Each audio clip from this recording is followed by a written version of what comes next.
اللهم اجعل في قلبي نورا، وفي بصري نورا، وفي سمعي نورا، وعن يميني نورا، وعن يساري نورا، وفوقي نورا، وتحتي نورا، وأمامي نورا،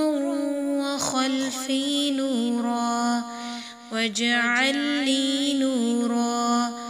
وفي لساني نورا، وعصبي نورا، ولحمي نورا، ودمي نورا، وشعري نورا، وبشري نورا، واجعل في نفسي نورا،